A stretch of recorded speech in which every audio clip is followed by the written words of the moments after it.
হরে কৃষ্ণ। পানিহাটিতে এই যে দণ্ড মহোৎসব হচ্ছে, এটা বহুকাল ধরে হয়ে আসছে।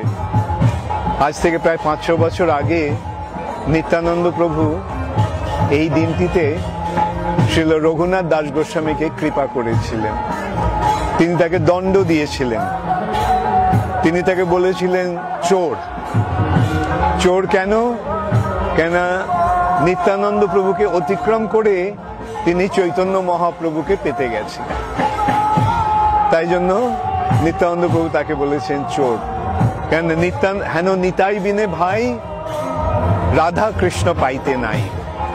এই রাধা কৃষ্ণ যে চৈতন্য মহাপ্রভু, নিত্যানন্দ প্রভুর কৃপা ছাড়া চৈতন্য মহাপ্রভুর কৃপা লাভ করা যায় না।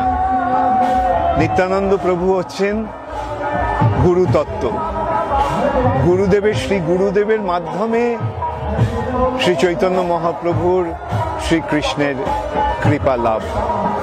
নিত্যানন্দ প্রভুর কৃপাতে চৈতন্য মহাপ্রভুকে লাভ হবে এবং চৈতন্য মহাপ্রভুর কৃপায় রাধা কৃষ্ণকে পাওয়া যাবে, রাধা কৃষ্ণের কৃপা লাভ হবে। তো সেই উদ্দেশ্যে এই দণ্ড মহোৎসব। দণ্ড মহোৎসব কি? চিরাদধি মহোৎসব। নিত্যানন্দ প্রভু বললেন যে আমার ভক্তদের এবং আমাকে চিরা দই খাওয়াতে হবে। সেই দণ্ড শ্রীল রঘুনাথ দাস গোস্বামী শিরোধার্য করে নিয়েছিলেন। লক্ষ লক্ষ লোকের সমাগম হয়েছিল তখন। রঘুনাথ দাস গোস্বামী রাজার ছেলে, তার ঐশ্বর্যের অভাব নেই। তাদের বাৎসরিক আয় তখন 20 লক্ষ স্বর্ণ মুদ্রা প্রতি বছর। সেই রঘুনাথ দাস গোস্বামী এই চিরাদধি মহোৎসবের আয়োজন করেছেন। সকলে এখানে এসেছে, কেবল নিত্যানন্দ প্রভুর পার্ষদেরাই নয়। এই সূত্রে আমরা দেখতে পাচ্ছি যে সকলেই নিত্যানন্দ প্রভুর কৃপা লাভের যোগ্য। এবং চরমে সেই অনুষ্ঠানের সময় নিত্যানন্দ প্রভু শ্রী চৈতন্য মহাপ্রভুকে ডেকে আনলেন এবং কেউ কেউ দেখতে পেল এবং কেউ কেউ দেখতে পেল না। যে চৈতন্য মহাপ্রভু সেখানে প্রতিটি ভক্তের পাতের সামনে যাচ্ছেন, নিত্যানন্দ প্রভুর সেই পাত থেকে তাই সেই চিরাদই চৈতন্য মহাপ্রভুর মুখে দিচ্ছেন।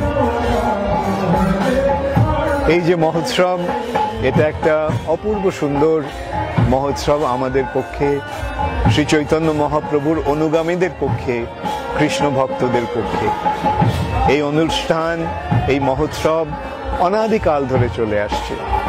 প্রতি বছর এই দিনটিতে লক্ষ লক্ষ লোকের সমাগম হয় এবং ইসকন এখন এই চিরাদধি মহোৎসবে একটা মস্ত বড় অংশগ্রহণ করেছে। এই পানিহাটিতে আমরা একটা মন্দির স্থাপন করেছি, মন্দির পেয়েছি। সেই মন্দিরটি এখন সংস্কার করে এখানে আমাদের প্রচার কার্য হচ্ছে।